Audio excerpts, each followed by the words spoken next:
জনপ্রিয় অসমীয়া গায়ক এবং সাংস্কৃতিক ব্যক্তিত্ব জুবিন গার্গ প্রয়াত হয়েছেন। কিছুক্ষণ আগেই তার এই খবর পাওয়াতে শিল্পানুরাগী এবং সাংস্কৃতিক ব্যক্তিত্বদের মধ্যে যেন শোকের ছায়া নেমে এসেছে। জানিয়ে রাখছি, সিঙ্গাপুরে স্কুবা ডাইভিং এর করতে গিয়ে এই দুর্ঘটনা ঘটে এবং এতেই প্রয়াত হয়েছেন 52 বছর বয়সী জুবিন গার্গ। অবশ্য তার প্রয়াণে এবার এসএফআই অসম রাজ্য সম্মেলন জনসভা স্থগিত হয়েছে। জুবিন গার্গের আকস্মিক মৃত্যুতে এবার সিদ্ধান্ত নিয়েছে এসএফআই অসম। এই প্রসঙ্গে যাব বিস্তারিত। আমাদের সঙ্গে যুক্ত হয়েছে বিশেষ অতিথি সৃজন ভট্টাচার্য, সর্বভারতীয় সম্পাদক এসএফআই এর। আপনাকে নিউজ ভ্যানগার্ডে লাইভে স্বাগত জানাচ্ছি। ধন্যবাদ ধন্যবাদ।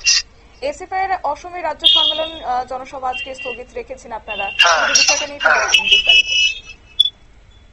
জোরহাটে আসামের সম্মেলন হচ্ছে আমাদের রাজ্য সম্মেলন সংগঠনের নিয়ম অনুযায়ী।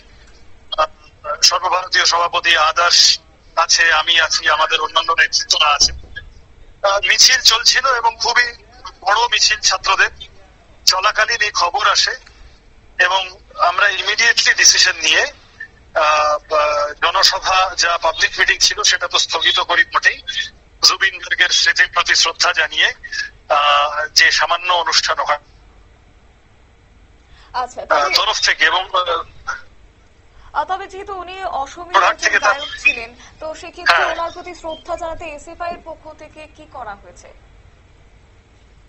তখন খবর আসার সঙ্গে সঙ্গে আমরা নীরবতা পালন ইত্যাদি করি, শোক প্রস্তাব পালন করি, একটা জনসভা শোক সভায় রূপান্তরিত হয় এবং জুবিনের একটি অত্যন্ত প্রখ্যাত গান, সেটা সেই সমাবেশে সমস্ত ছাত্রছাত্রীরা একসাথে গান এবং যে আমি কিছু কথা বলি জুবিন সম্পর্কে, আমাদের গোটা প্রজন্মের স্মৃতি, আমরা সকলে বড় হয়েছি তার গান শুনতে শুনতে।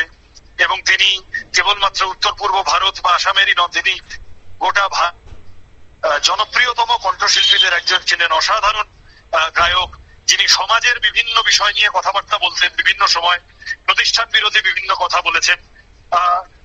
তাকে হারানোটা তো একটা খুবই মর্মন্তুদ বেদনাদায়ক ব্যাপার বটেই। সেটা আসামের এসএফআই কর্মীদের জন্য শুধু নয়, আমাদের সকলের জন্য, আমার ধারণা এই প্রজন্মের সমস্ত আমরা যারা বড় হয়েছি জুবিনের গান শুনে, আমাদের প্রত্যেকের কাছে অত্যন্ত বেদনার খবর। একেবারে। তবে সেটা হোক নবীন প্রজন্মের ক্ষেত্রে, যেখানে বাংলার বলিউডের সঙ্গীত জগতে তিনি ছাপ রেখে গেছেন, বিশেষ ছাপ বলা চলে, সেক্ষেত্রে বর্তমান নবীন প্রজন্মের কতটা মর্মাহত বলে আপনি মনে করছেন?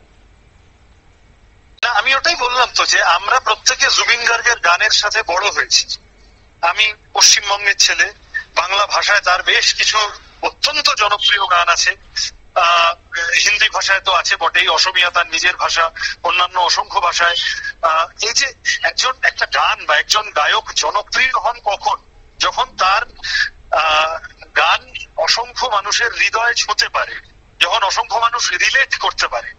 এই যে তরুণ প্রজন্ম এত অস্থিরতা, কি বলবো, এত রকম ভাব, এত কিছুর মধ্যে দাঁড়িয়ে রিলেট করেছে বছরের পর বছর জুবিন গার্গের গানের সাথে, এবং তার আমাদের হাসি কান্না দুঃখের সাথে তার গান জুড়ে গিয়েছে এবং আন্দোলিত করেছেন তিনি আমাদের হৃদয়কে ন্যাচারালি। সুতরাং আজকে যখন এটা হঠাৎ করে থেমে যাওয়া হলো, এটা তো খুব কেউই প্রিপেয়ার্ড ছিলাম না, প্রস্তুত ছিলাম না এই মৃত্যুটার জন্য। ডেফিনেটলি সেটা তো ভীষণভাবে আহত করেছে, একটা শূন্যতা তো তৈরি হলো বটেই আমাদের সকলের ক্ষেত্রে। ধন্যবাদ আপনাকে।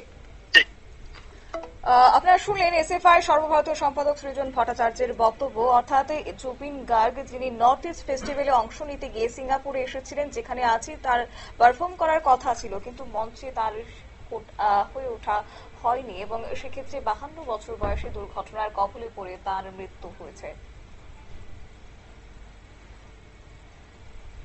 নিয়ে দিচ্ছি ছোট্ট একটি বিজ্ঞাপন বিরতি, সঙ্গে থাকুন।